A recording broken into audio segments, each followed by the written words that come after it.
প্রিয় দর্শক সবাইকে আবারও স্বাগত জানাচ্ছি সানরাইজ এডুকেশন কনসালট্যান্টের পেজ থেকে। আমরা আছি সফলতার গল্প এপিসোডে। বরাবরের মতো আমরা এই গল্পে জানিয়ে থাকি আপনাদেরকে একজন স্টুডেন্ট অ্যাপ্লিকেশন থেকে শুরু করে ভিসা প্রাপ্তি পর্যন্ত তার পুরো জার্নিটা আসলে কেমন ছিল, এই গল্পগুলো আমরা আপনাদেরকে জানিয়ে থাকি এবং জানিয়ে থাকি তার অনুভূতিটি আসলে কেমন। আমার আজকে যে ভাইটি বসে আছেন উনি শিহাব ভাই, তিনি ইউনিভার্সিটি অফ ক্যাসিনো সাদার্ন লাজিওতে যাচ্ছেন ইন্ডাস্ট্রিয়াল ইঞ্জিনিয়ারিং সাবজেক্টে।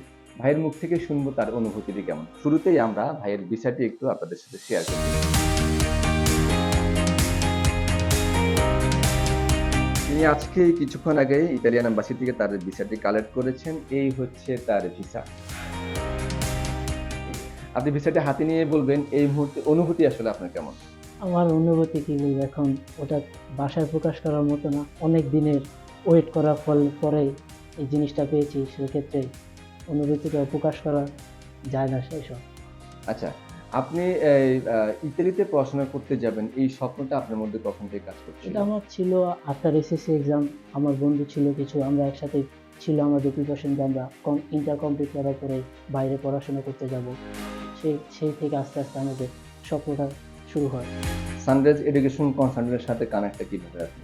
আইএলটিএস এক্সাম আমি অনেক কিছু ঘাটাঘাটি করি, বিভিন্ন জায়গায় কথা বলি, বিভিন্ন জায়গায় যাওয়া হয়।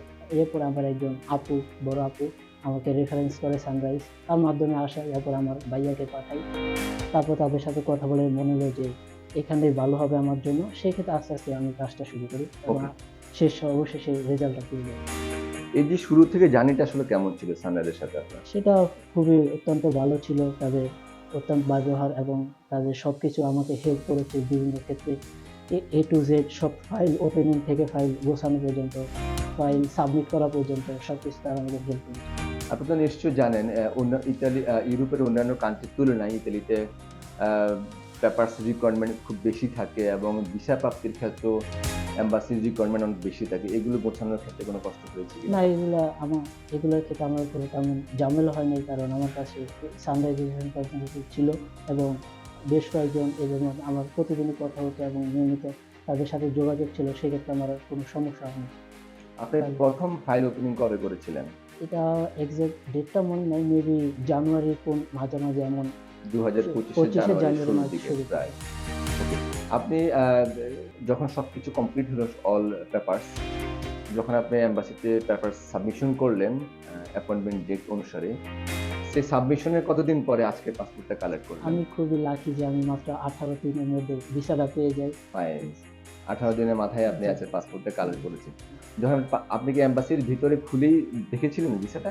সেটা তো সবাই এক্সাইটেড থাকে কি হয়েছে বা কি হয়নি। সেক্ষেত্রে ওই ওখানে সময় আপনার আমার অনুভূতিটা কেমন ছিল? অনুভূতি তো ভাষায় প্রকাশ করার মতো না সেটা।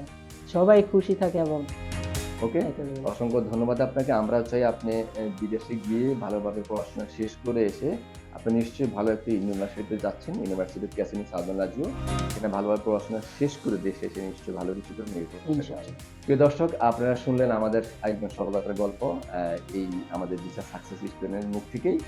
আমরা পরবর্তীতে নিশ্চয়ই হাজির হব অন্য আরো একটি সফলতার গল্প নিয়ে। ততক্ষণ পর্যন্ত সবাই ভালো থাকবেন। তবে হ্যাঁ, যারা উচ্চশিক্ষা নিয়ে যে করে রিকোয়ার্ড থাকে আপনাদের সরাসরি আমাদের স্ক্রিনে দেওয়া নাম্বারে কল করে অফিসে এসে বিস্তারিত তথ্য জানবেন। তারপরে আপনি আপনার সিদ্ধান্তটা নিবেন। ধন্যবাদ সবাইকে।